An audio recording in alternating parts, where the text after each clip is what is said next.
Mi nuera dejó al perro de nuestra familia en un refugio y luego se arrepintió profundamente, pero ya era demasiado tarde para el perdón. Hoy, yo voy a contarte algo que nunca pensé que contaría. Y si tú, por un segundo, sientes que esto parece familiar, solo te pido que dejes un like y te suscribas. Va a ayudarme a continuar desahogándome. El silencio de mi casa en Guadalajara nunca había sido tan ensordecedor. Regresé de cuidar a mi hermana Esperanza, que había salido de una operación de vesícula en el hospital civil. 3 días fuera, 3 días ayudándola a caminar, a bañarse, a recordar que no estaba sola en este mundo. 3 días siendo la hermana mayor que siempre fui. Pero cuando abrí la puerta de mi casa esa tarde de martes, el primer golpe no fue lo que vi, fue lo que no escuché. No estaban las patitas de Canelo corriendo por el pasillo de mosaico hacia mí. No estaba su ladrido alegre, ese que conocía mi paso antes de que pusiera la llave en la cerradura. No estaba el olor tibio de su pelo dorado mezclándose con el aroma de café de olla que siempre dejaba preparado en la cocina. Había algo más, un olor químico, fuerte, como si hubieran fumigado toda la casa con cloro y desinfectante. El tipo de limpieza que no limpia, sino que borra. ¿Dónde está Canelo?, pregunté, dejando mi maleta de tela junto a la puerta. Mi nuera Rocío estaba sentada en el sillón de la sala, el mismo sillón donde mi difunto esposo Ignacio solía ver las noticias de Televisa cada noche. Tenía el celular en las manos, los dedos moviéndose rápidamente sobre la pantalla, ignorándome por completo. Llevaba puesta una blusa nueva que reconocí inmediatamente. La había visto en Liverpool. Costaba más de lo que yo gastaba en comida en un mes entero. Lo llevé al antirrábico, dijo sin levantar la vista. Ese animal ya me tenía harta, suegra. Hacía mucho ruido, olía feo, y se orinaba en las plantas del patio. Aquí ya no había lugar para un perro tan viejo y tan sucio. Las palabras me llegaron como bofetadas, una por una, cada sílaba un puñal. El antirrábico. En Guadalajara, todos sabíamos lo que significaba el antirrábico municipal.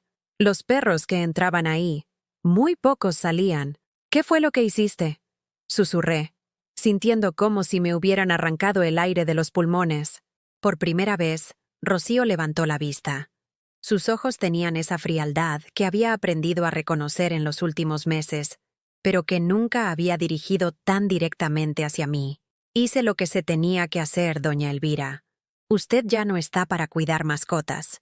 Apenas puede con sus propias medicinas. ¿Y todavía se va a preocupar por un animal? Además, se acomodó mejor en el sillón, como si fuera la dueña de la casa. Yo limpio esta casa todos los días. Ayer trapié y por fin pude respirar aire limpio, sin ese olor a perro viejo. Mi corazón se detuvo por un momento. Rocío había vivido en mi casa durante los últimos 8 meses, desde que ella y mi hijo Álvaro perdieron su departamento en la colonia del Valle por no pagar la renta. Yo les abrí las puertas, les di mi propia recámara matrimonial y me mudé al cuarto pequeño de costura. Les di acceso a mi refrigerador, a mis servicios, a mi tranquilidad, y ahora me hablaba como si yo fuera la intrusa. Volteé hacia la cocina, buscando a mi hijo. Álvaro estaba ahí, recargado contra el refrigerador nuevo que habíamos comprado entre todos hace 6 meses, con los brazos cruzados y la mirada perdida en el piso de cerámica. Llevaba puesta la camisa azul que le había regalado en su cumpleaños, la que decía que lo hacía verse más joven, más guapo. ¿Álvaro? Lo llamé con voz temblorosa. Mi hijo. Mi único hijo. El hombre de 34 años que había cargado en brazos, que había llevado a su primer día de escuela en la primaria Benito Juárez, que había consolado cuando su primera novia lo dejó. Ese hombre no pudo sostenerme la mirada. Es que sí estaba muy viejito, mamá, murmuró, jugando con las llaves del coche en su mano. Y Rocío tiene razón. Tú no puedes estar cargando con tantas responsabilidades. Su silencio durante los últimos 3 días. Su silencio ahora. Su silencio fue la traición más profunda. Me quedé parada en el centro de mi propia sala, viendo cómo todo lo que había construido durante 67 años de vida se desmoronaba en cuestión de minutos. Las paredes color durazno que había pintado con Ignacio, Las fotografías familiares en marcos dorados que contaban la historia de nuestra vida juntos, los muebles que habíamos elegido uno por uno a lo largo de 4 décadas, todo seguía ahí, pero ya no era mío. Me había convertido en una extraña en mi propia casa. Canelo había llegado a nuestras vidas un domingo de diciembre de 2015, 3 meses antes de que Ignacio muriera. Lo encontramos en el mercado de San Juan de Dios, dentro de una caja de cartón mojada, temblando junto a sus hermanitos que ya habían muerto de frío. Era tan pequeño que cabía en las palmas de mis manos juntas. «Mira, Elvira», me había dicho Ignacio, con esa sonrisa suya que me enamoró a los 18 años. «Este cachorro tiene ganas de vivir. Se parece a nosotros cuando éramos jóvenes». Durante los últimos meses de vida de mi esposo, Canelo se convirtió en su sombra. Dormía junto a la cama cuando Ignacio ya no podía levantarse. Lo acompañaba durante las tardes de oxígeno y medicinas, y parecía entender que su trabajo era dar amor sin pedir explicaciones. Cuando Ignacio murió de un infarto fulminante esa madrugada de marzo, mientras dormía a mi lado después de haber cenado pozole rojo y haber visto una película de Pedro Infante, Canelo fue quien me consoló. Se acurrucó conmigo durante las noches de llanto. Me obligó a levantarme cada mañana para darle de comer. Me recordó que todavía había vida en esa casa, que de repente se había llenado de muerte. Rocío había conocido a Canelo cuando Ignacio ya estaba enfermo. Nunca lo vio correr por el patio persiguiendo mariposas. Nunca lo vio dormir en nuestros pies durante las novelas de la noche. Nunca entendió que ese perro no era una mascota. Era el último pedazo vivo del amor de mi vida. Esa noche, me senté en la cama individual del cuarto de costura, rodeada de hilos de colores y telas que ya no tenía ganas de tocar. Desde la ventana podía ver el patio, donde Canelo solía revolcarse en la tierra tibia después de comer, donde ladraba a las iguanas que bajaban del árbol de guayaba. El silencio era diferente. No era el silencio de la paz, era el silencio de la muerte, el silencio de las cosas que han sido arrancadas de raíz.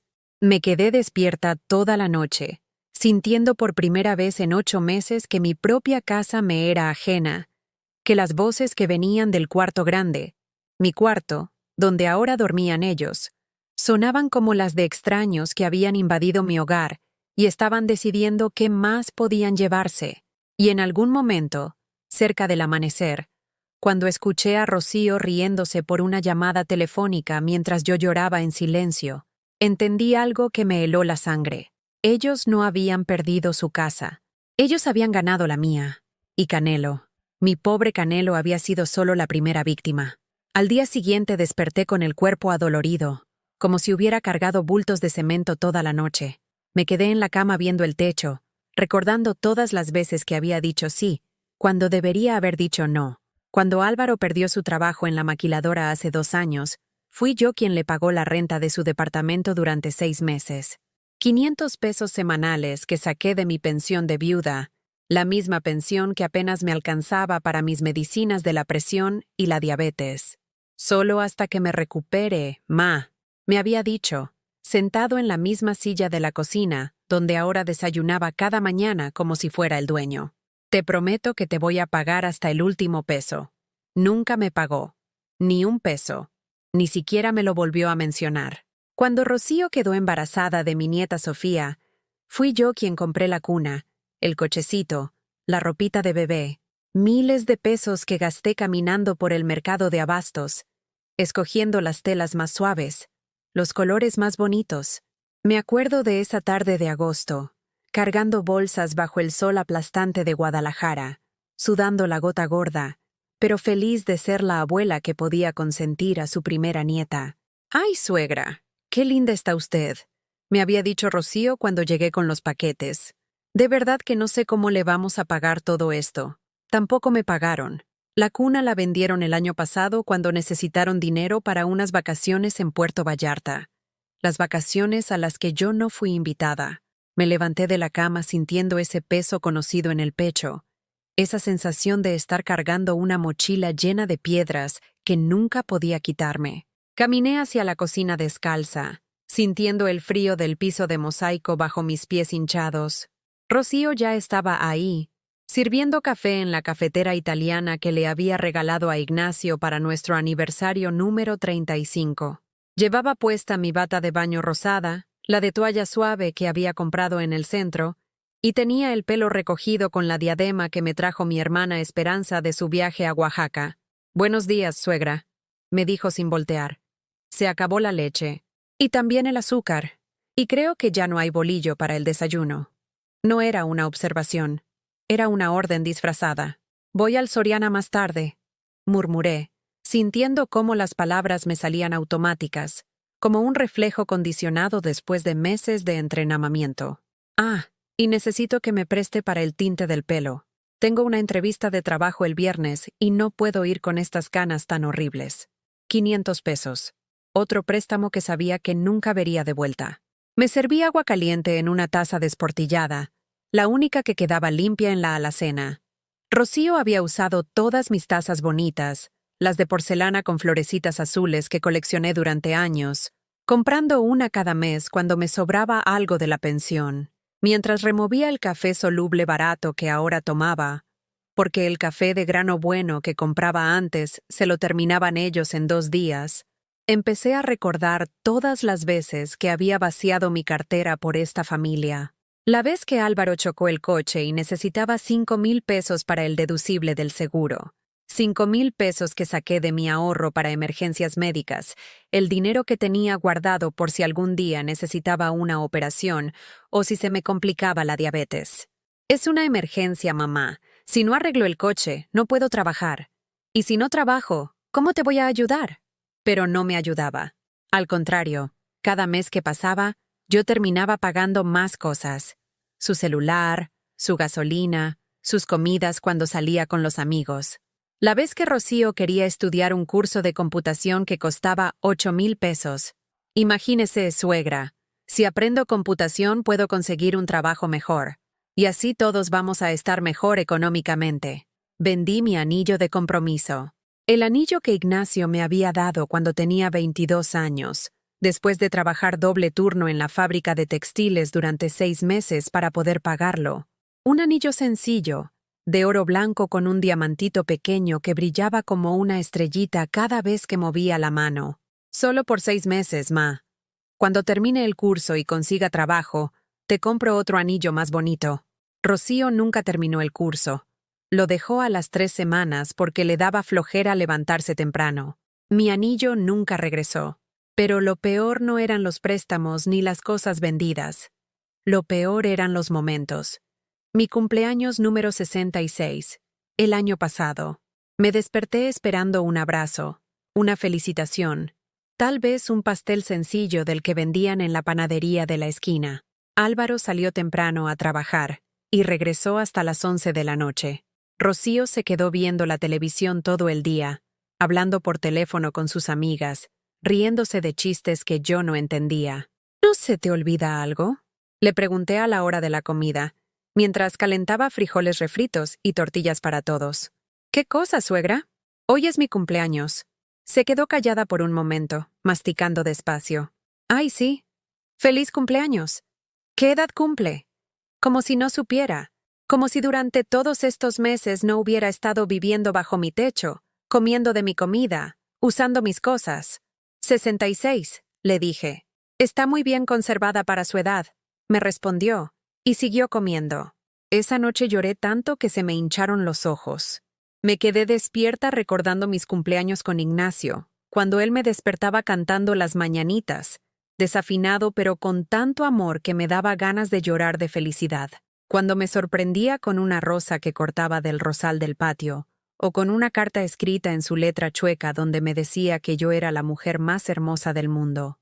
El día que me enfermé de gripe fuerte el invierno pasado, fiebre de 40 grados, temblores, dolor de cabeza que me tenía sin poder abrir los ojos. Me quedé en cama 3 días, pidiendo ayuda apenas en un susurro.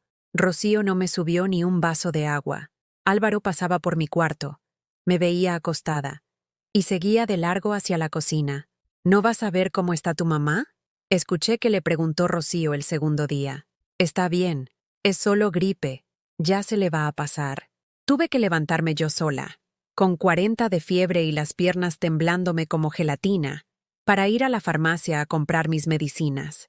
Caminé 4 cuadras bajo la lluvia fría de febrero, cargando mi bolsa de mandado y respirando como si me estuviera ahogando. Cuando regresé, empapada y tosiendo, Rocío estaba viendo una película en la sala, comiendo papitas de las caras, de las que cuestan 50 pesos el paquete. ¿Cómo se siente, suegra?, me preguntó sin quitar los ojos de la pantalla. ¿Mejor? Mentí. ¡Qué bueno! ¿Me puede calentar una quesadilla? Me da flojera levantarme. Ahí, parada en mi cocina esa mañana después de perder a Canelo, tomando café aguado en una taza rota, me di cuenta de algo que me dio tanto miedo que tuve que sentarme. Yo había enseñado a mi propia familia a no respetarme. Cada préstamo que nunca reclamé, cada favor que hice sin quejarme, cada cumpleaños olvidado que perdoné en silencio, cada momento en que tragué coraje y sonreí, había sido una lección. Les había enseñado que yo no tenía valor, que podían tomar lo que quisieran de mí sin consecuencias, que mis sentimientos no importaban, que yo existía para servirlos, para resolver sus problemas, para desaparecer cuando ya no me necesitaran. Y ahora Canelo. Mi Canelo había pagado el precio de mi cobardía. «Suegra, ¿ya va a ir por la despensa?», gritó Rocío desde la sala. Se me antojaron unos tacos de suadero para el almuerzo, y compré refrescos de los grandes, no de los chiquitos que compra siempre. Me quedé viendo mi reflejo en la ventana de la cocina. Una mujer de 67 años, con el pelo canoso despeinado, los ojos rojos de tanto llorar, vestida con un camisón desteñido que había sido blanco pero ahora se veía gris de tantos lavados. ¿Cuándo había dejado de ser Elvira, la esposa amada de Ignacio, la mujer que cosía vestidos hermosos, que cocinaba como los ángeles, que contaba chistes que hacían reír a todo el vecindario? ¿Cuándo me había convertido en esta mujer invisible que existía solo para pagar cuentas y resolver problemas ajenos? Por primera vez en 8 meses, no contesté. Por primera vez en mi vida, me quedé callada cuando me pidieron algo. Y ese silencio se sintió como el primer respiro después de estar ahogándome durante años. Esa tarde, cuando finalmente salí a comprar la despensa que Rocío había pedido, decidí hacer algo que no había hecho en meses. Pasé por el antirrábico municipal. El edificio gris estaba en la colonia Ferrocarril, cerca de las vías del tren, donde el aire siempre olía a diésel y tierra caliente. Había cola de personas con cajas de cartón, algunas llorando, otras con la mirada perdida, todos llevando a sus mascotas para entregarlas. «Disculpe», le pregunté al guardia de la entrada, «¿cómo puedo saber si trajeron aquí a mi perro?».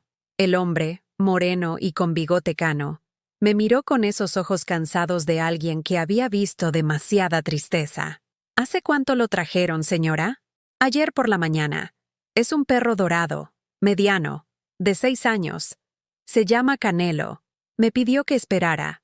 Desapareció por una puerta metálica y regresó 10 minutos después con una carpeta llena de papeles. «Aquí está», dijo señalando una línea en un registro. «Perro mestizo, dorado, macho, entregado ayer a las 9:15 de la mañana por una mujer joven». Dijo que era un callejero que llevaba días vagando por su colonia. Sentí como si me hubieran clavado un cuchillo en el estómago. «¿Un callejero?», susurré. «Sí», eso declaró. «Los callejeros van directo al área de... Bueno, tienen 72 horas antes de...». No pudo terminar la frase. No era necesario. Todos en Guadalajara sabíamos qué pasaba después de 72 horas. «Pero no es un callejero», le dije con voz temblorosa. «Es mi perro. Vivía conmigo». Mi nuera mintió. El guardia se rascó la cabeza, incómodo. «Pues, si tiene papeles, identificación, fotos, puede hacer el trámite de recuperación. Pero tiene que ser hoy, señora. Mañana ya... ¿Cuánto cuesta?». 500 pesos por el rescate. Más 300 de multa por reporte falso si comprueba que no era callejero. 800 pesos. Casi toda mi pensión de la semana. Pero era Canelo. Era lo único que me quedaba de Ignacio. Lo único que me había dado amor incondicional durante estos años de viudez. Saqué el dinero del monedero donde guardaba los billetes para la despensa de Rocío. Los tacos de suadero tendrían que esperar.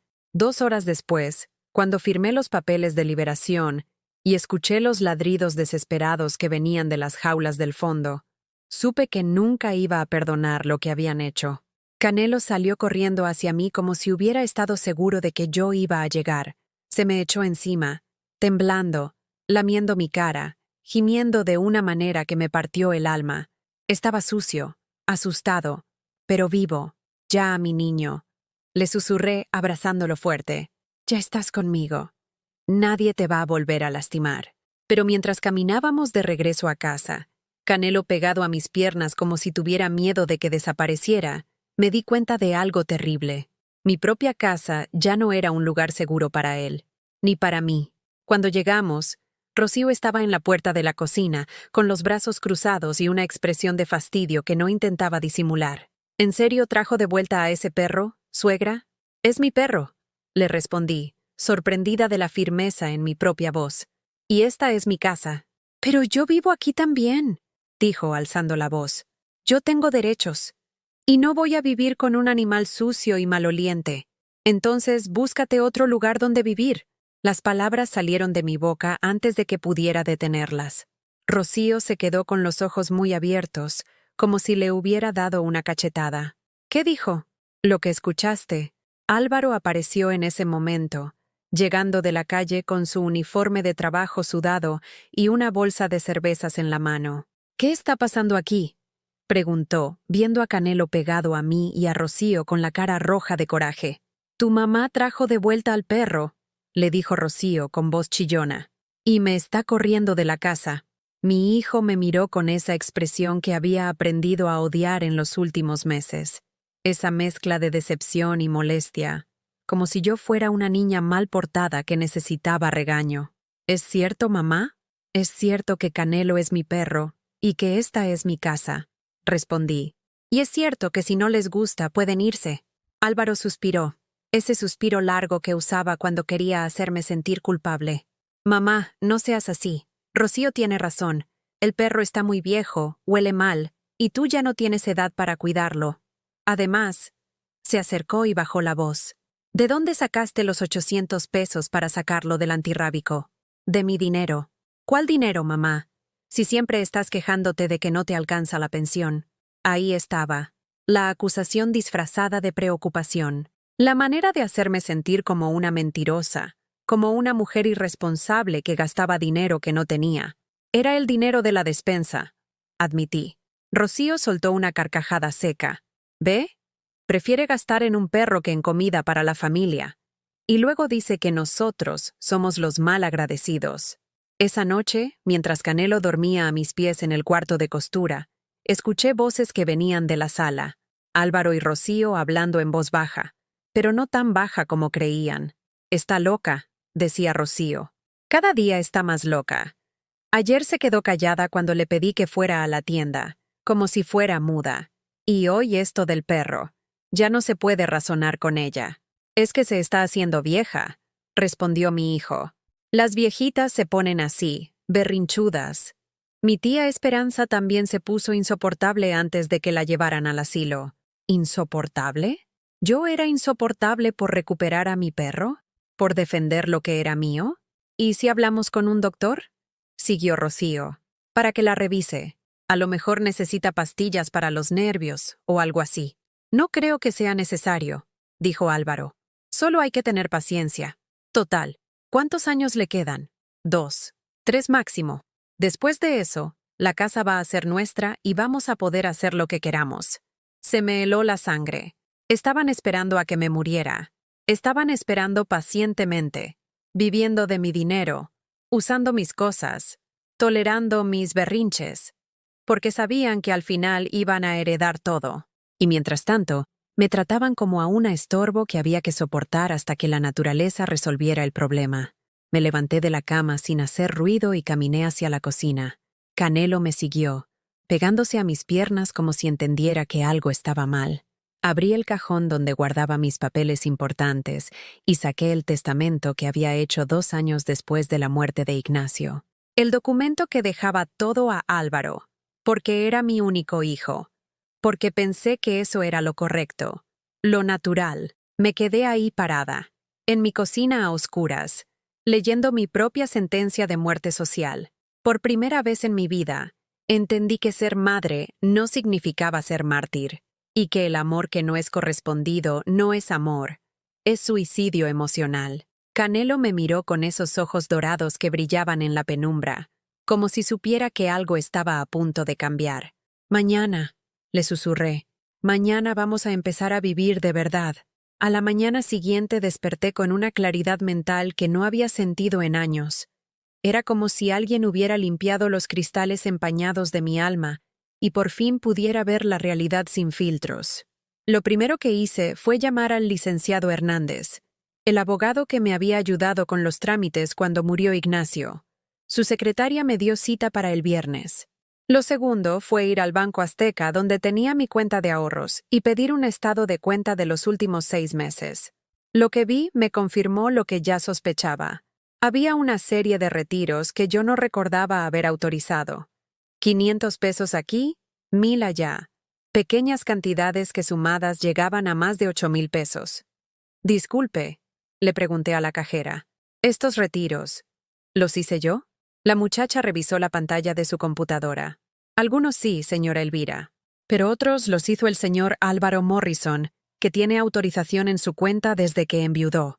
Álvaro tenía acceso a mi dinero. Claro, se lo había dado cuando me sentía vulnerable después de la muerte de Ignacio, pensando que él me ayudaría a manejar mis finanzas porque yo no entendía de esas cosas. Pero en lugar de ayudarme, me estaba robando de a poquito. Lo suficiente para que no me diera cuenta, pero lo bastante para que él y Rocío pudieran darse gustos que sus propios sueldos no les permitían. Quiero retirar esa autorización, le dije a la cajera. Ahora mismo.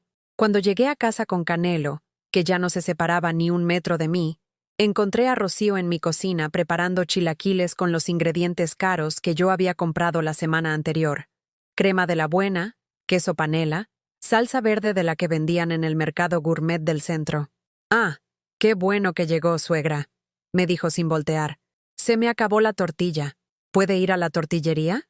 Era increíble.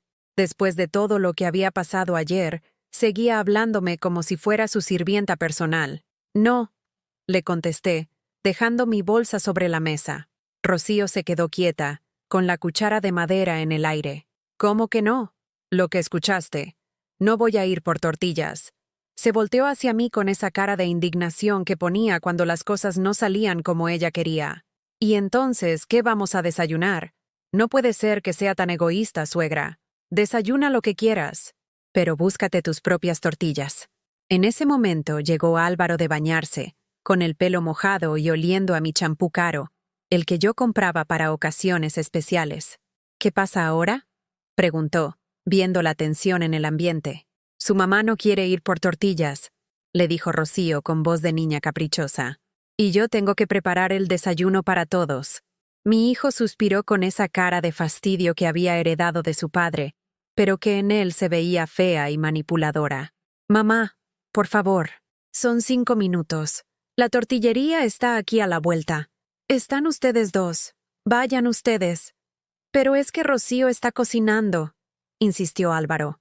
«Y yo tengo que alistarme para el trabajo. Y yo tengo que vivir en mi propia casa sin que me traten como a la empleada doméstica». La cocina se quedó en silencio. Rocío había apagado la estufa y me miraba con los ojos muy abiertos, como si estuviera viendo a una extraterrestre. «¿Qué le pasa, suegra? Desde ayer está muy rara». «Lo que me pasa es que por fin me estoy dando cuenta de cómo me han tratado durante todos estos meses». Álvaro se acercó y puso su mano en mi hombro con esa sonrisita condescendiente que usaba cuando quería manipularme. «Mamá, nadie te trata mal. Solo te estamos pidiendo un favor pequeñito». «¿Un favor?», me reí, pero no era una risa de alegría. «Álvaro, ¿tú sabes cuántos favores pequeñitos me han pedido en los últimos 8 meses? No empieces con tus numeritos, mamá. No son numeritos. Son hechos.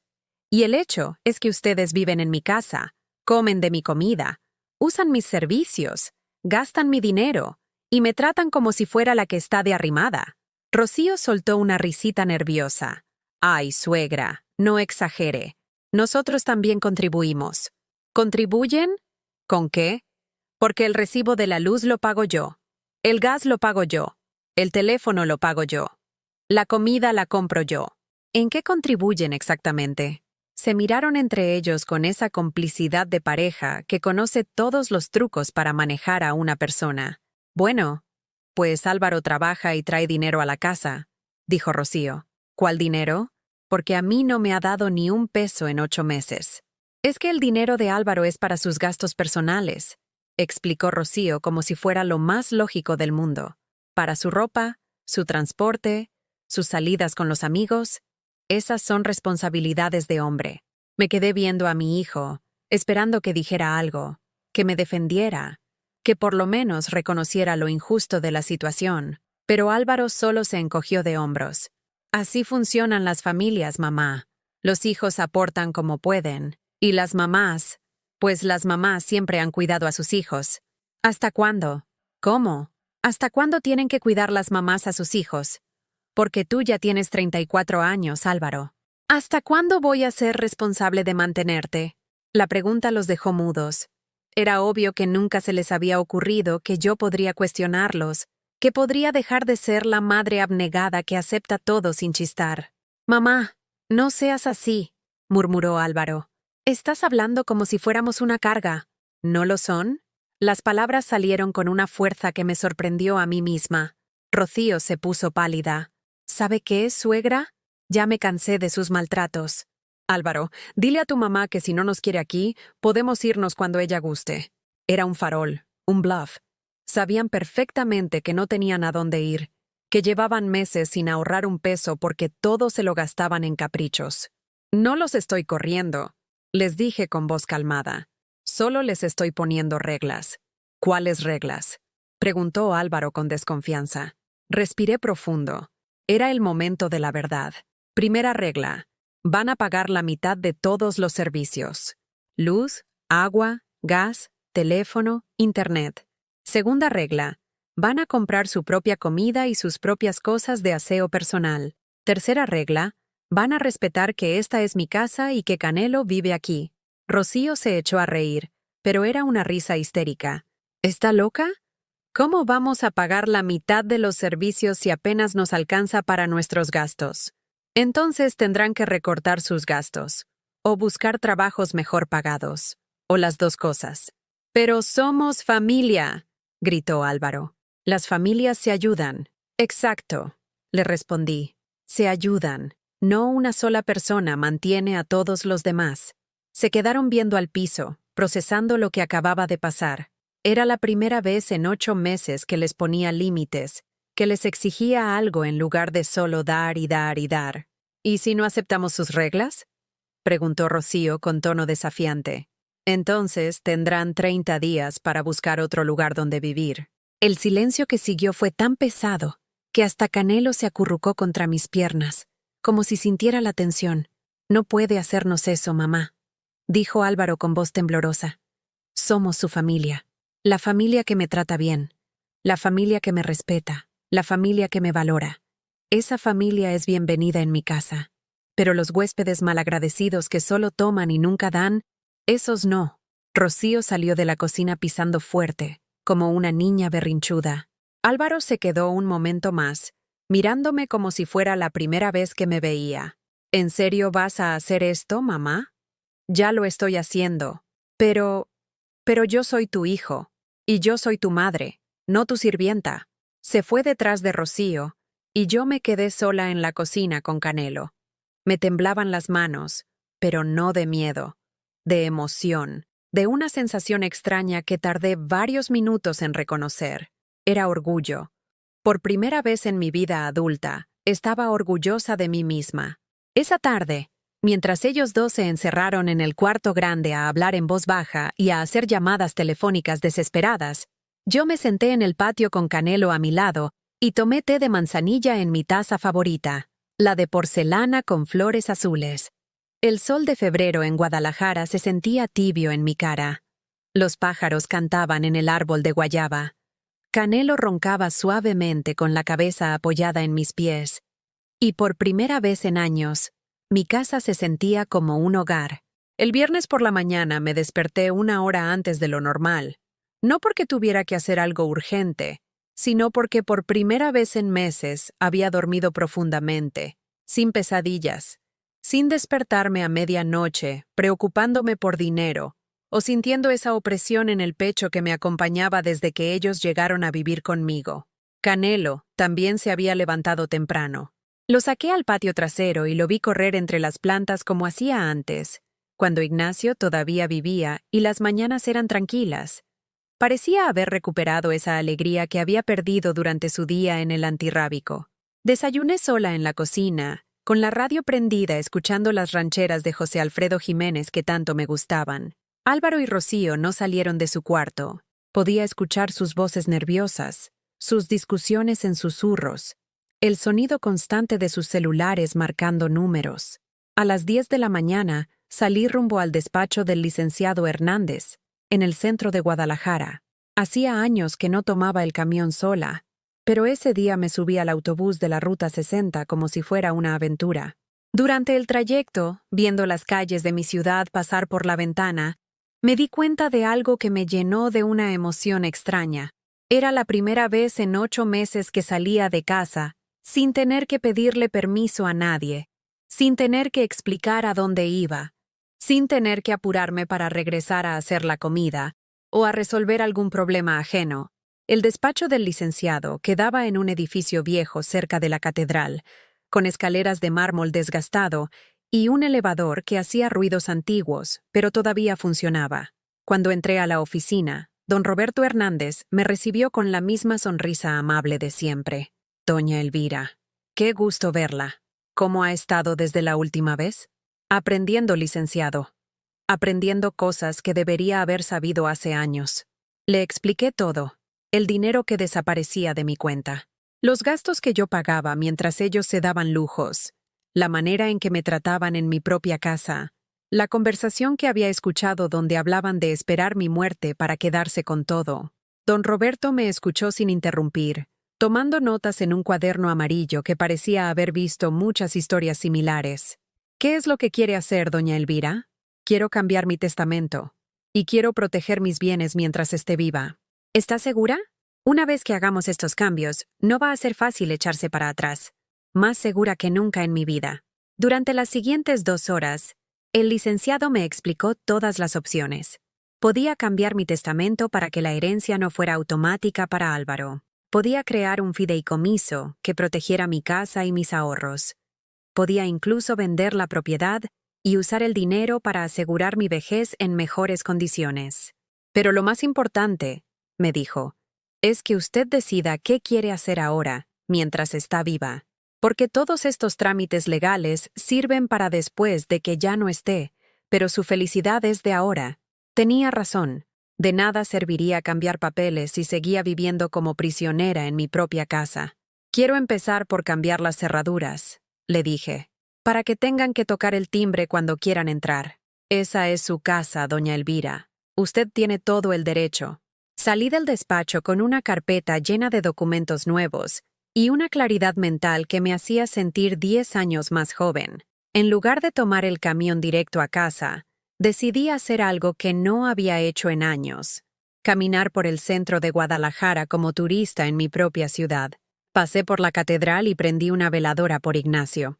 No para pedirle perdón por lo que estaba haciendo, sino para agradecerle por haberme amado de una manera que me permitía reconocer cuando no me estaban amando. Caminé por el mercado San Juan de Dios, ese mismo donde habíamos encontrado a Canelo. Compré flores frescas para mi casa, claveles rojos que olían a mañanas de domingo. Compré también un pollo rostizado de esos que venden al carbón, con tortillas calientitas y salsa verde. Por primera vez en meses, iba a comer algo que se me antojaba a mí, no lo que a otros se les ocurriera pedirme que cocinara. Cuando llegué a casa a las 3 de la tarde, cargada de bolsas y con Canelo esperándome en la puerta como si supiera que había pasado algo importante, me encontré con una escena que me confirmó que había tomado la decisión correcta. Rocío estaba en la sala hablando por teléfono con su mamá, llorando dramáticamente. No, ma. No te imaginas cómo me está tratando la suegra. Se volvió loca de la noche a la mañana.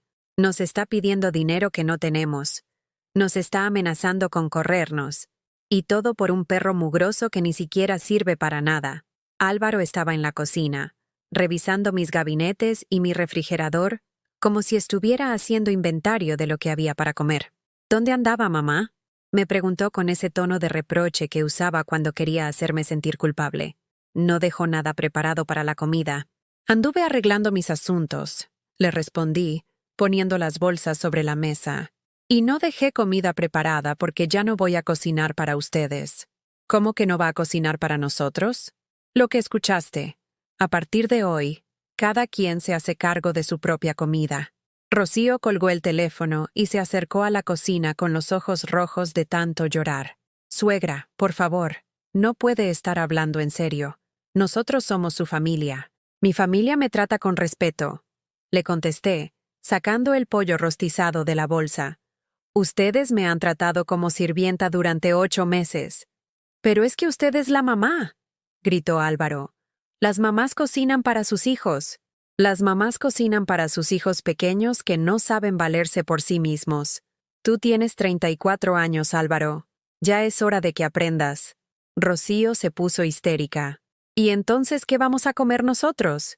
Lo que ustedes compren y ustedes cocinen. Con su dinero. Pero no tenemos dinero para comprar comida. Entonces busquen la manera de conseguirlo, como hacen todas las personas adultas. Me serví mi pollo con tortillas y me senté a comer en la mesa de la cocina, disfrutando cada bocado. Hacía meses que no probaba comida que tuviera sabor, porque todo lo que cocinaba lo hacía pensando en complacer a otros, no en lo que a mí me gustaba. Ellos se quedaron parados ahí, viéndome comer, como si fuera la escena más surrealista del mundo. «Mamá, esto no está bien», dijo Álvaro con voz quebrada. «Así no se comportan las familias». «Tienes razón», le respondí. «Las familias se ayudan mutuamente, se respetan, se cuidan unos a otros. Pero ustedes no se han comportado como mi familia en meses. Se han comportado como huéspedes malagradecidos». Esa noche, mientras ellos salían a buscar algo de cenar, probablemente a pedirle dinero prestado a alguien más, yo me quedé sola en mi casa por primera vez en 8 meses. Puse música de Javier Solís en el estéreo de la sala. Me serví una copa del vino dulce que tenía guardado para ocasiones especiales. Saqué el álbum de fotos de mi boda con Ignacio y me senté en el sillón a recordar los tiempos cuando el amor se sentía como apoyo, no como carga. Canelo se acomodó a mis pies, y los dos nos quedamos así, disfrutando de un silencio que por fin se sentía como paz, no como abandono. Por primera vez en años, mi casa olía a flores frescas en lugar de tensión. Sonaba música que a mí me gustaba, no los programas de televisión que ellos querían ver. Se sentía como un hogar, no como un campo de batalla. Cuando llegaron a las 10 de la noche con bolsas de tacos de la esquina que habían comprado con dinero que quién sabe de dónde habían conseguido, me encontraron leyendo tranquilamente en la sala. ¿Ya cenó, suegra?, me preguntó Rocío con una voz diferente, más suave, como si hubiera entendido que algo había cambiado para siempre. Sí, le respondí sin levantar la vista del libro. Cené muy bien, gracias. Se fueron al cuarto grande sin decir nada más. Pero antes de que cerraran la puerta, escuché que Álvaro le decía a Rocío: «Creo que mi mamá habla en serio. ¿Y ahora qué vamos a hacer? No sé, pero algo vamos a tener que hacer».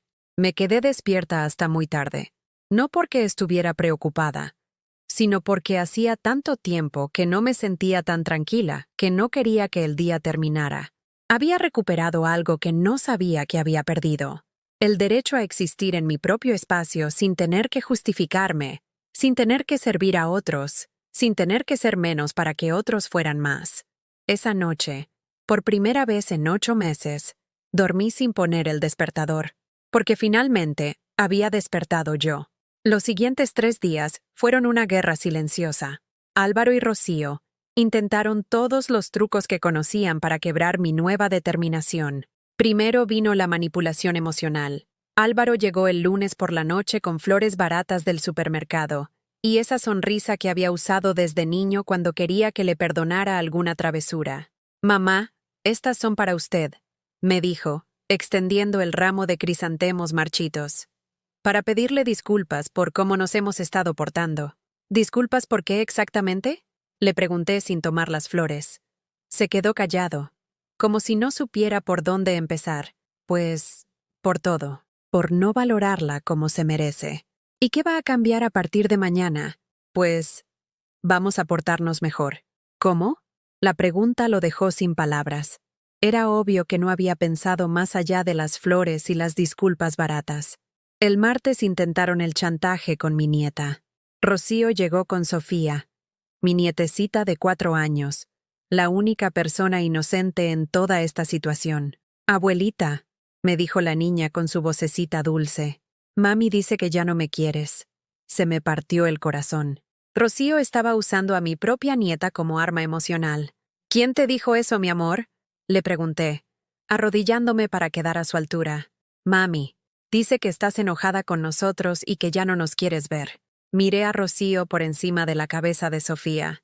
Tenía esa expresión de falsa inocencia que ponía cuando creía que había ganado una batalla.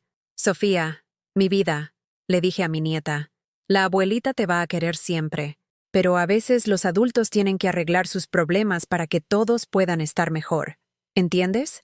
La niña asintió, aunque era obvio que no comprendía completamente la situación. ¿Puedo jugar con Canelo? Me preguntó. Claro que sí, mi amor. Mientras Sofía jugaba en el patio con el perro, Rocío se acercó a mí. ¿Ve cómo la está afectando todo esto, suegra? Los niños sufren cuando hay problemas familiares.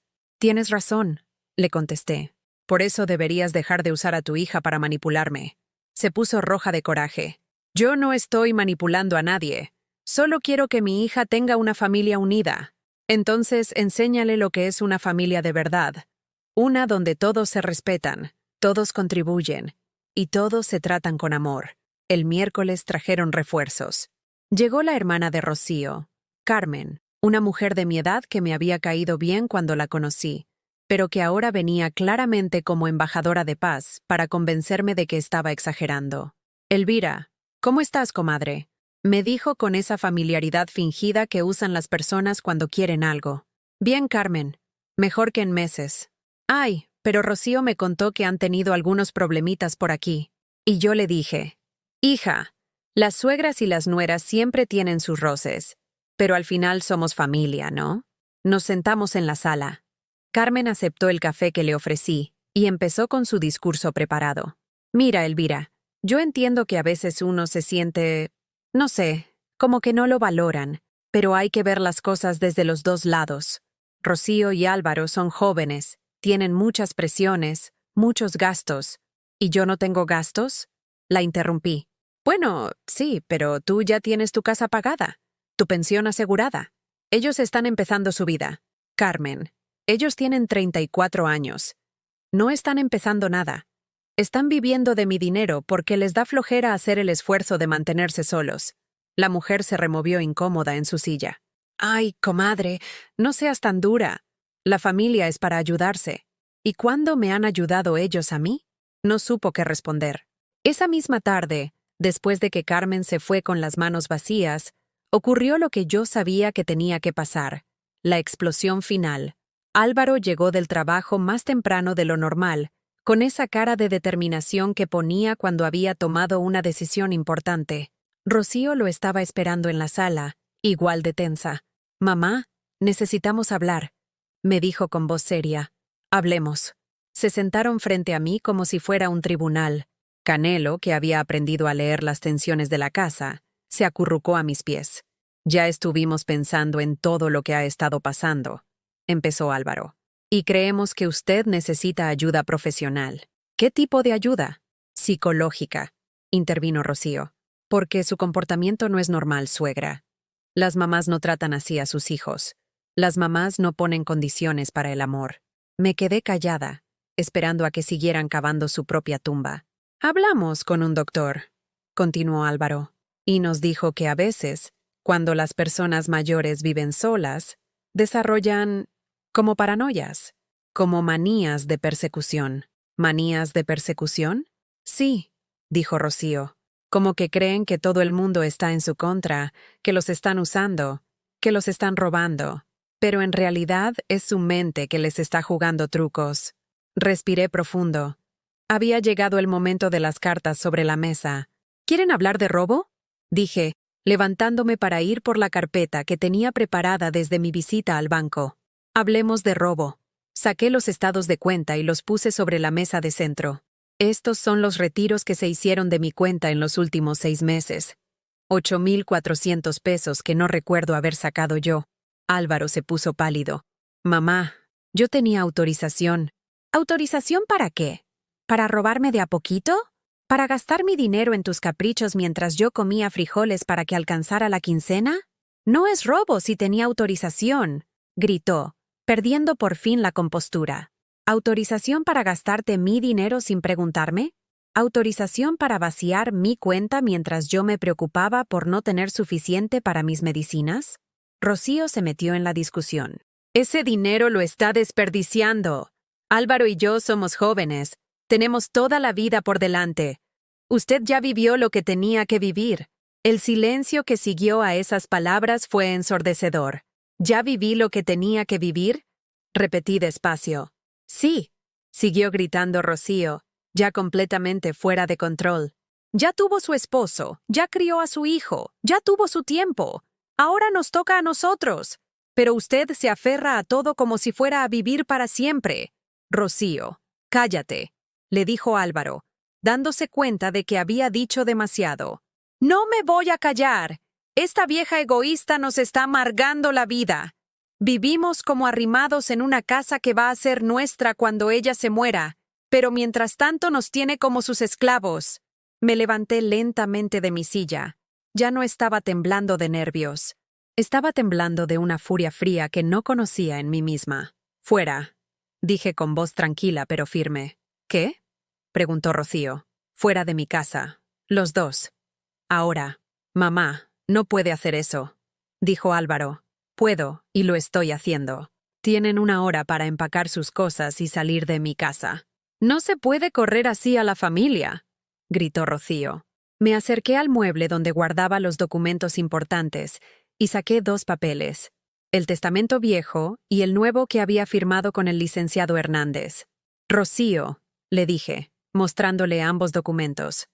Esto es mi testamento anterior, donde Álvaro heredaba todo. Y esto es mi testamento nuevo, donde todo se va a donaciones para refugios de animales. Los dos se quedaron con la boca abierta. ¿Ves este papel? Seguí, rompiendo el testamento viejo en pedazos pequeños. Ya no van a heredar nada. Ni la casa, ni los muebles, ni mis ahorros. Nada. No puede hacer eso, chilló Rocío. Álvaro es su hijo. Álvaro era mi hijo. Pero los hijos respetan a sus madres. Los hijos cuidan a sus madres. Los hijos no esperan a que sus madres se mueran para poder ser felices. Mi hijo se acercó con lágrimas en los ojos. Mamá, por favor, perdóname. Rocío no quiso decir lo que dijo. Sí quiso decir. Y tú también lo piensas. Los escuché esa noche, hablando de cuántos años me quedarían de vida. Era solo una plática tonta. Era la verdad. Y la verdad es que ustedes no me aman. Me toleran porque soy útil. Pero eso se acabó. Usted se va a arrepentir de esto, me amenazó Rocío. Va a terminar sola, amargada, sin familia. Prefiero estar sola con dignidad que acompañada por gente que me desprecia. Álvaro hizo un último intento. Mamá, si nos echa, nunca va a volver a ver a su nieta. Esas palabras me dolieron más que todo lo demás junto. Pero ya había llegado muy lejos como para echarse para atrás. Prefiero que Sofía crezca sin conocerme a que crezca viendo cómo ustedes me faltan el respeto. No quiero que aprenda que así se trata a las abuelas. 1 hora después, los vi subir sus maletas al coche prestado de un amigo. Rocío no me dirigió ni una mirada. Álvaro se despidió con un abrazo frío y unas palabras que sonaron más a amenaza que a despedida. Espero que valga la pena, mamá. Espero que su orgullo la mantenga caliente en las noches. Cuando el coche desapareció por la esquina, me senté en los escalones de mi entrada con Canelo a mi lado. La casa quedó en silencio, pero por primera vez en años, era un silencio que elegí yo. Los primeros días después de que se fueron extraños. La casa se sentía demasiado grande, demasiado silenciosa, pero no de la manera triste que había imaginado. Era el silencio de un teatro vacío después de que termina una obra que nunca me gustó. Me desperté el primer sábado sin escuchar voces reclamando desayuno, sin el sonido del televisor a todo volumen desde temprano, sin los portazos y las discusiones. Canelo y yo desayunamos juntos en el patio, bajo la sombra del árbol de guayaba que Ignacio había plantado en nuestro primer aniversario. Era finales de febrero, y Guadalajara estaba en esa época hermosa, cuando el clima no es ni frío ni caliente, cuando las bugambilias revientan en colores violeta y fucsia por toda la ciudad. Hacía meses que no notaba el cambio de las estaciones. Ese mismo sábado, hice algo que no había hecho desde que murió Ignacio. Fui al mercado de las Pulgas en Analco, ese donde vendían antigüedades, libros viejos y curiosidades. Siempre habíamos hablado de ir juntos los fines de semana, pero nunca encontrábamos tiempo. Caminé entre los puestos llenándome los ojos de colores y olores que había olvidado. Compré 3 libros de novelas románticas en español que costaron 20 pesos cada uno. Compré también un mantel bordado a mano que me recordó a los que hacía mi abuela cuando yo era niña. En un puesto de plantas, me enamoré de una maceta con violetas africanas que tenían las flores de un morado tan intenso que parecían terciopelo. ¿Cuánto por las violetas?, le pregunté al señor que atendía el puesto. 50 pesos, señora. Pero están muy delicaditas, necesitan cuidados especiales. Me gustan las cosas que necesitan cuidados especiales, le respondí. En el camión de regreso a casa, con mis bolsas llenas de tesoros baratos, me di cuenta de que hacía años que no compraba algo solo porque me gustaba, solo porque me hacía feliz. Todo lo que había comprado en los últimos tiempos había sido por necesidad o para complacer a otros. Esa tarde reorganicé mi recámara. Saqué todos los muebles y la limpié desde el techo hasta el piso. Moví la cama para que quedara frente a la ventana que daba al patio trasero, para poder ver el amanecer. Puse mis libros nuevos en la mesa de noche. Coloqué las violetas en el lugar donde antes tenía una fotografía de Álvaro cuando se graduó de la secundaria. Cuando terminé, la habitación se veía completamente diferente. Ya no era el cuarto de la viuda que había cedido su espacio principal para acomodar a otros. Era el cuarto de Elvira, la mujer de 67 años que había decidido volver a vivir para sí misma. El domingo fui a misa temprano, como hacía cuando Ignacio vivía. Después del servicio, me quedé platicando con doña Mercedes, una vecina de la colonia que siempre me había caído bien, pero con quien nunca había tenido tiempo de hacer amistad de verdad. Ay, Elvira, qué gusto verte por aquí. Hacía meses que no te veía en misa. He tenido complicaciones familiares, le dije, pero ya se resolvieron. ¿Y cómo está Álvaro? Hace tiempo que no lo veo. Álvaro ya no vive conmigo. Él y su esposa se fueron a vivir a otro lado. Ah, qué bueno. Los jóvenes necesitan su independencia. Me gustó esa manera de verlo. Independencia. No expulsión ni fracaso familiar. Independencia. Mercedes, ¿te acuerdas de aquel grupo de señoras que hacían ejercicio en el Parque Morelos los martes y jueves? Claro. Todavía nos seguimos juntando. Somos como 15. Hacemos aeróbicos con la maestra Lupita y después nos vamos por un café. ¿Te interesa acompañarnos? Por primera vez en años, dije que sí a una invitación social, sin tener que consultar con nadie, sin tener que preocuparme por llegar temprano a hacer la comida. El martes por la mañana, llegué al Parque Morelos con mis tenis viejos y un pants que había usado para limpiar la casa. Las señoras me recibieron como si hubiera estado ahí siempre. «Elvira», gritó la maestra Lupita cuando me vio. «¡Qué gusto!». Mercedes me contó que te querías unir al grupo. Durante la siguiente hora, hice ejercicios que no hacía desde mis 40s. Me dolieron músculos que había olvidado que existían, pero me reí más de lo que me había reído en meses. Después del ejercicio, nos fuimos al café La Parroquia que está cerca del parque. 5 señoras de diferentes edades, todas viudas o divorciadas, todas con historias parecidas a la mía, pero con finales diferentes. A mí me pasó algo similar con mi nuera. Me contó doña Carmen, una señora elegante de 70 años. Vivía conmigo después de que se murió mi esposo, pero me trataba como si fuera su sirvienta. Un día le dije, «Hija, esta casa está muy chica para las dos. y se fue. ¿Y qué tal te sentiste?, le pregunté. Los primeros días lloré mucho, pero después me di cuenta de que había estado llorando por la persona equivocada. Debería haber llorado por mí, por todos los años que desperdicié tratando de ganarme un amor que no existía. Sus palabras me llegaron al alma. Esa misma semana empecé a hacer cosas que había pospuesto durante años. Pinté la cerca del patio de un color verde menta que siempre me había gustado, pero que Ignacio decía que era muy llamativo. Planté petunias en macetas nuevas que compré en el vivero. Cambié las cortinas de la sala por unas más alegres que dejaban entrar más luz. También empecé a cocinar para mí.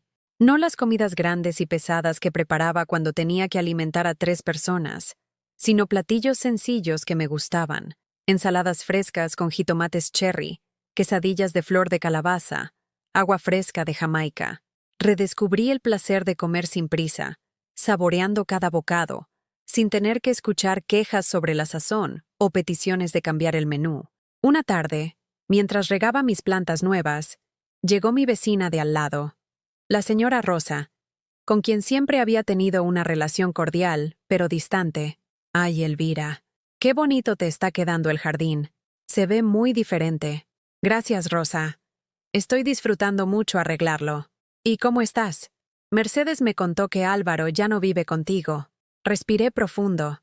Era la primera vez que alguien de la colonia me preguntaba directamente sobre la situación. Estoy bien, Rosa. Muy bien, de hecho. ¿No te da miedo estar sola? ¿Sabes qué? Hay una diferencia muy grande entre estar sola y sentirse sola. Estos últimos meses me sentía muy sola aunque la casa estuviera llena de gente. Ahora estoy sola, pero no me siento sola. Rosa me miró con una expresión pensativa. Creo que te entiendo. Yo a veces me siento sola aunque mi casa esté llena de nietos que vienen a visitarme. ¿Por qué? Porque vienen a que los atienda, no a platicar conmigo. Llegan con hambre, con ropa sucia, con problemas que quieren que les resuelva. Pero nadie me pregunta cómo estoy yo. Era increíble cómo, una vez que empecé a hablar de mi experiencia, tantas otras mujeres reconocían la suya propia. 3 semanas después de que Álvaro y Rocío se fueron, decidí hacer algo que había soñado durante años. Tomar clases de pintura. Había un taller en el Centro Cultural de la Colonia Americana que ofrecía clases para adultos mayores los viernes por la mañana. ¿Tiene experiencia previa pintando?, me preguntó la maestra, una mujer joven con el pelo teñido de azul y una sonrisa amable. Ninguna, le respondí, pero tengo muchas ganas de aprender. Eso es lo único que necesita. Mi primera pintura fue un desastre hermoso. Intenté pintar el árbol de guayaba de mi patio, pero salió torcido y con colores que no existían en la naturaleza.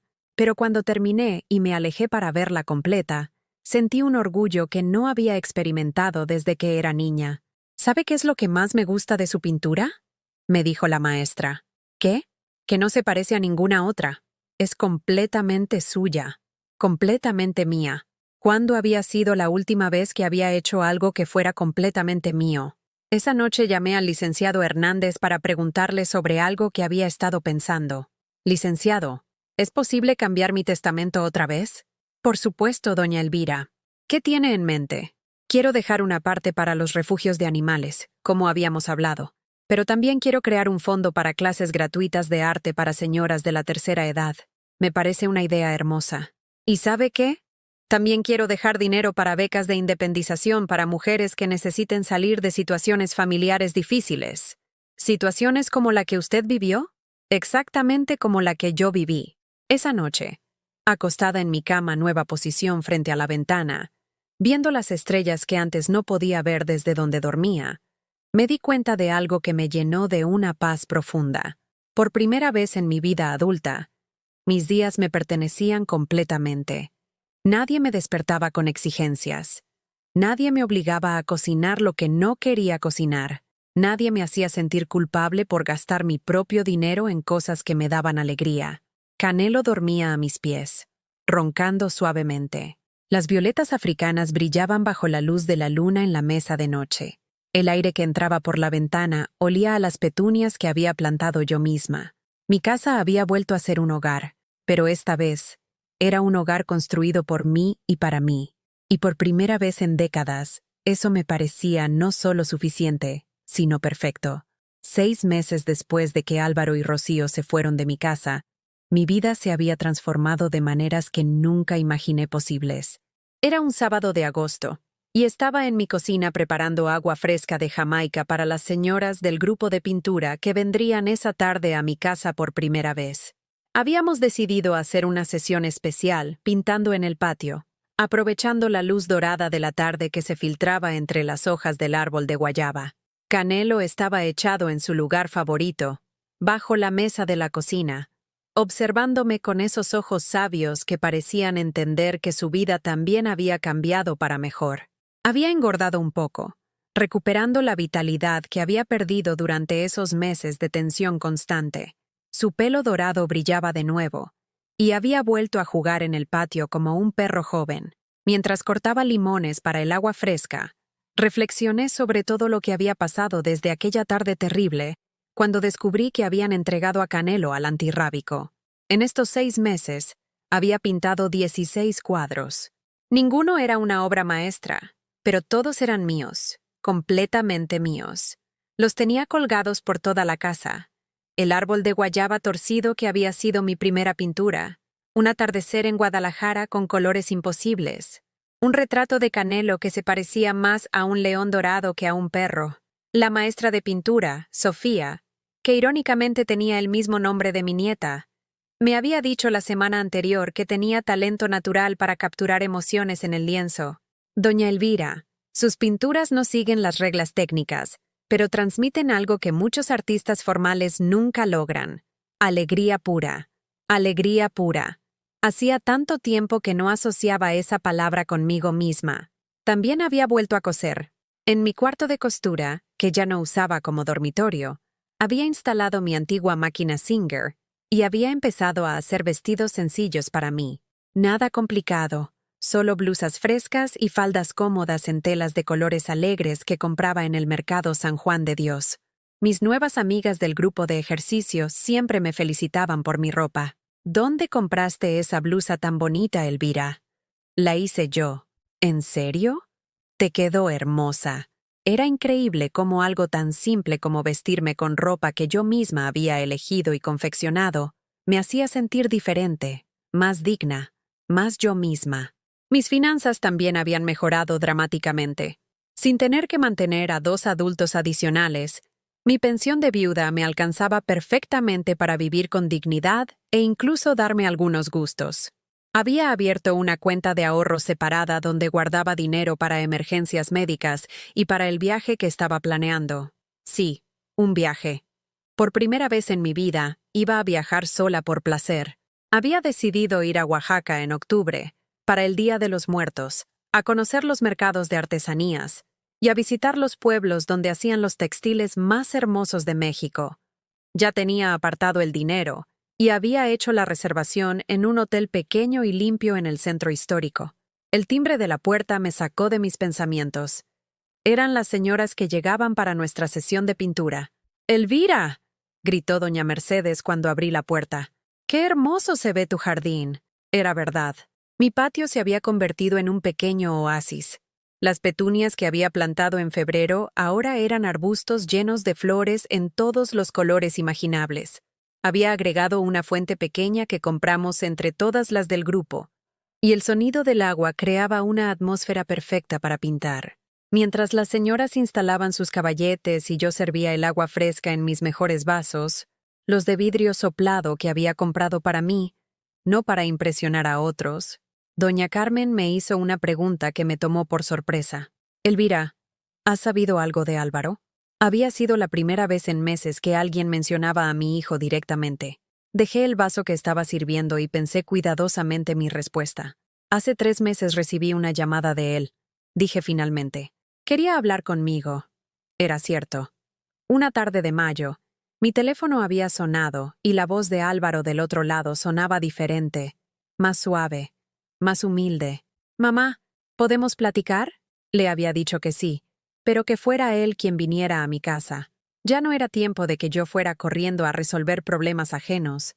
Cuando llegó, se veía mayor, más delgado, con ojeras que hablaban de noche sin dormir. Me contó que él y Rocío habían tenido problemas serios, que sin mi ayuda financiera, habían acumulado deudas que no podían pagar, que habían tenido que mudarse 3 veces porque no lograban estabilizarse económicamente. Mamá, te pido perdón. De verdad. No sabía lo que tenía hasta que lo perdí. Yo lo había escuchado sin interrumpir, sirviendo té de manzanilla en la cocina donde tantas veces habíamos desayunado juntos cuando él era niño. ¿Qué es lo que crees que perdiste, Álvaro? A la mejor mamá del mundo, a la mujer que siempre me apoyó, que siempre creyó en mí, que me quiso sin condiciones. No me perdiste, hijo. Yo sigo aquí. Pero la relación que teníamos antes, esa sí se perdió, porque esa relación me estaba matando poquito a poco. Habíamos hablado durante 2 horas. Le expliqué cómo me había sentido durante esos meses, cómo había llegado al punto de no reconocerme a mí misma, cómo había perdido no solo el respeto de ellos, sino mi propio autorrespeto. ¿Hay manera de arreglar las cosas, mamá? Sí, Álvaro, pero va a ser diferente. Yo ya no soy la misma mujer que era antes, y no voy a volver a serlo. ¿Y qué pasó después de esa conversación?, me preguntó doña Carmen, interrumpiendo mis recuerdos. Pues, hemos estado hablando por teléfono una vez por semana. Él está yendo a terapia psicológica, solo, sin Rocío. Dice que está aprendiendo cosas sobre sí mismo que no sabía. ¿Y Rocío? Rocío y él se separaron. Aparentemente, cuando ya no tuvieron mi casa y mi dinero como respaldo, descubrieron que no tenían mucho más en común. Las señoras intercambiaron miradas. Todas habían vivido sus propias versiones de drama familiar. ¿Y tu nieta?, preguntó la maestra Lupita. Ahí sí se me iluminó la cara. Sofía viene a visitarme los domingos. Álvaro la trae y la recoge. Estamos construyendo una relación nueva, ella y yo. Una relación que no está contaminada por los problemas de los adultos. Era mi parte favorita de la semana. Los domingos por la mañana, Sofía llegaba con su mochilita llena de colores y cuadernos de dibujo. Pintábamos juntas en el patio. Ella hacía dibujos que eran pura imaginación, y yo pintaba flores o paisajes sencillos. Canelo se había convertido en su modelo favorito, aunque él se quedaba quieto solo cuando le dábamos premios de galletas. Abuelita, ¿por qué ya no vives con mi papá?, me había preguntado un domingo, mientras pintaba lo que ella llamaba un elefante arcoíris. Porque a veces los adultos necesitamos vivir en casas separadas para poder querernos mejor, le había respondido. ¿Como cuando yo necesito estar sola en mi cuarto después de que me peleo con mis primas? Exactamente como eso, mi amor. Los niños entienden las cosas más fácil que los adultos cuando se les explican con honestidad. Esa tarde, mientras pintábamos en grupo y conversábamos sobre nuestras vidas, me di cuenta de algo hermoso. Había encontrado mi tribu. Estas mujeres, todas supervivientes de sus propias batallas familiares, todas reinventándose en la segunda mitad de sus vidas, se habían convertido en la familia que había elegido. Cuando las señoras se fueron al atardecer, cargando sus pinturas húmedas y promesas de verse el martes en el parque, me quedé sola en mi patio limpiando los pinceles y guardando los materiales. Canelo se acercó y apoyó su cabeza en mi regazo, como hacía todas las tardes cuando el día llegaba a su fin. ¿Sabes qué, Canelo?, le dije, rascando detrás de sus orejas. Creo que por fin entendí la diferencia entre estar viva y vivir de verdad. El perro me miró con esos ojos dorados que siempre parecían entender más de lo que podía expresar. Esa noche, mientras me preparaba para dormir en mi cama orientada hacia la ventana, pensé en todo el camino recorrido desde aquella tarde terrible, cuando regresé a casa y no encontré a Canelo. Había perdido un hijo, pero había ganado una vida. Había perdido una nuera, pero había ganado la paz. Había perdido una familia que me agotaba, pero había ganado amigas que me energizaban. Y lo más importante, había perdido la versión de mí misma que existía solo para servir a otros, y había encontrado a la mujer que tenía derecho a existir para sí misma. Mientras me dormía con el sonido de la fuente del patio y los ronquidos suaves de Canelo, pensé en todas las mujeres que en este momento estaban viviendo lo que yo había vivido. Mujeres que se habían perdido de vista a sí mismas en el proceso de cuidar a otros. Mujeres que pensaban que el amor tenía que doler para ser real. Mi historia no era única, pero mi final sí podía serlo. Y mi final era este. Una mujer de 67 años, durmiendo tranquila en su propia casa, con su perro a los pies de la cama, con pinturas hechas por sus propias manos colgando en las paredes, con planes de viajar sola por primera vez en su vida, con amigas que la valoraban, con un hijo que estaba aprendiendo a respetarla, y con una nieta que la visitaba porque quería, no porque tenía que hacerlo. A veces, la vida te da una segunda oportunidad de ser feliz, pero solo si tienes el valor de tomarla. ¿Alguna vez has vivido algo parecido a lo que te acabo de contar? ¿O conoces a alguien que haya pasado por una situación similar? Cuéntame en los comentarios tu experiencia. Y si esta historia te llegó al corazón, déjame un like y suscríbete al canal para que este mensaje pueda llegar a alguien más que necesite escucharlo.